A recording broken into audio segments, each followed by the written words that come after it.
Gila ini memang ya, jika betul-betul terjadi, ada Assalamualaikum warahmatullahi wabarakatuh. Kang Imin, hapunten videona distis. Izinkan saya bersuara menanggapi hal tersebut apa yang sedang terjadi di pertigaan Pendei.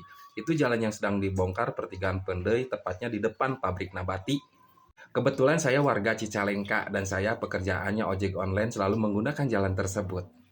Jadi dulu itu sebelum jalan ini dibongkar ada proyek anggaran daerah perbaikan jalan pemerintah Cicalengka menargetkan jalur stasiun Cicalengka sampai pertigaan Cijapati, tepatnya pom bensin Ciluluk.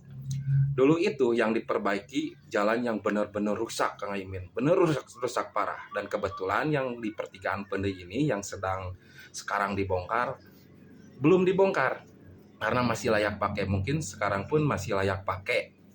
Mungkin ke pemerintahan Cicalengka mempunyai anggaran proposal tersebut ke pusat. Targetnya jalur Cicalengka itu dari stasiun Cicalengka sampai perempatan ataupun pertigaan Cijapati pom bensin Cilulu. Nah, mungkin pembongkaran jalan yang ada di pertigaan Pendei ini adalah babak lanjutan dari proyek terdahulu. Karena mungkin bagian dari proposal yang diajukan ke pusat sesuai per kilometer proyeknya. Jadi anggaran APBD-nya itu masih ada. Mungkin dilanjutkan sekarang dengan membongkar yang ada di pertigaan Pendei meskipun layak pakai. Tapi kan dana anggaran APBD daerah khususnya untuk perbaikan jalan itu harus terrealisasi semua, dana tersalurkan semua sesuai data proposal. Kalau saya menganalogikannya ke sana, Kang Imin. Padahal saya juga greget, Kang Imin. Jalan yang masih layak pakai udah dibongkar, padahal masih banyak jalan yang perlu diperbaiki di jalur Cicalengka, apalagi jalan pedesaannya.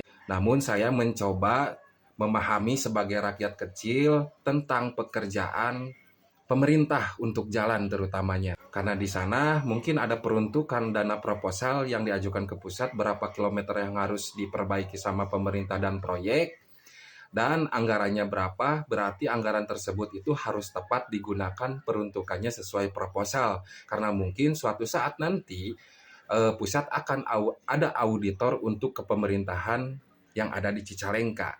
Harus sesuai data dan anggarannya diperuntukannya untuk apa.